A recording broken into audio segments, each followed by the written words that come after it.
Blogging Twilight Part 6 Chapter 7 Nightmare. Better title, Vampires Are Real and No One is Shocked.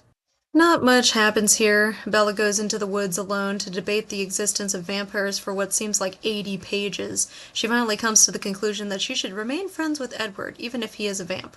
She also tells us that making decisions is not one of her strong suits. For the sake of argument, let's say a teenager told me that monsters are real, and I believed him.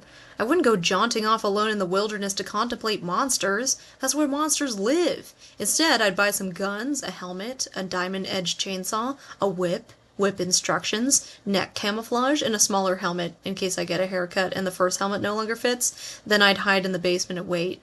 Anyway, Bella goes to school and Mike asks her out, again, and Bella shoots him down, again. Bella notices that the Cullens are absent and she gets sad. Jessica and Angela invite her to go dress shopping. She agrees, and the thought of an entire chapter devoted to dress shopping worries me. Chapter 8 Port Angeles. Better title, if they call Los Angeles La La Land, is Port Angeles Papa Land? Jessica, Angela, and Bella go to Port Angeles to shop for dresses. Bella isn't going to the dance, but she's still along for the ride and to offer advice. The girls tell her that Tyler is going to ask her to prom. Typical high school drama ensues.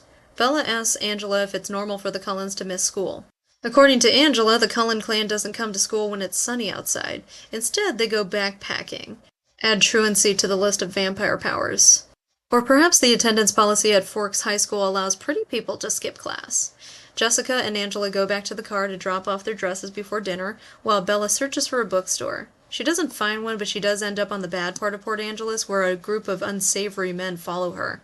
She panics, remembering that her pepper spray is at home, and tries desperately to get back to the safe part of town. While being followed, Bella decides not to run because she is so clumsy that she'll fall. I'm beginning to worry that her clumsiness has less to do with coordination and more to do with brain tumors. Can someone be this clumsy without being either gravely ill or a character in a Ben Stiller movie? The bad dudes eventually corner Bella near a warehouse, and just when I've assumed the rest of the books are about her funeral, Edward drives up in his Volvo. She gets in the car and they drive away. At this point in the book, I can't remember if Bella and Edward are friends. He's acting all scary and tough in the car as they speed away, and demands that she starts talking about inane things to help calm him down. He says he sometimes has a problem with his temper. To soothe the bad boy, Bella tells him about Tyler's prom plan. The chatter eventually cools Edward. They head over to the restaurant where they meet Jessica and Angela, who are leaving. They're glad that Bella is okay, but they must not have been too worried because they ate without her. How very rude. Especially since, according to my literary clock, all of 30 minutes have passed. Did the two girls give up waiting after a minute and say to themselves, well, Bella's probably okay in this town that she's never been to before, and if she was murdered and raped, there's little that we could do to help. Besides, I'm starving, and I smell lasagna. I'm totally getting lasagna. Edward acts like a gentleman and takes Bella to dinner at the restaurant, telling Jessica that he will drive her home. The hostess and the waitress are both dazzled by Edward, and Bella feels a bit jealous.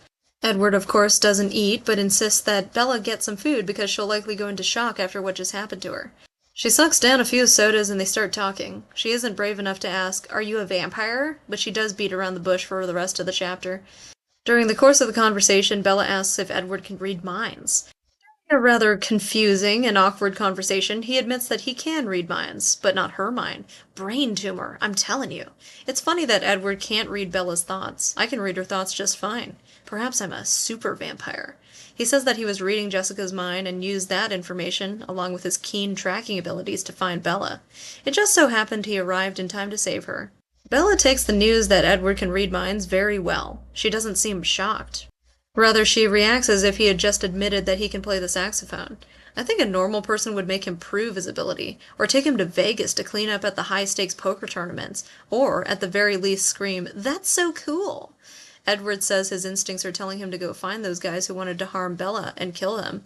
He's trying to do everything in his power to ignore those instincts. He's so tormented. Poor guy.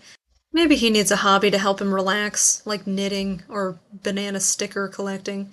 They leave the restaurant and head home. There are more questions to be asked, such as, seriously, why don't we go to Vegas? And, are you a vampire? And, wasn't it, like, totally rude of Jessica and Angela to eat without me? But that will have to wait for the ride home. Predictions. On the way home, Bella gets stung by a bee. Edward freaks out and struggles to resist the urge to kill the bee. Finally, he screams and bashes his head against the steering wheel to let out his frustration.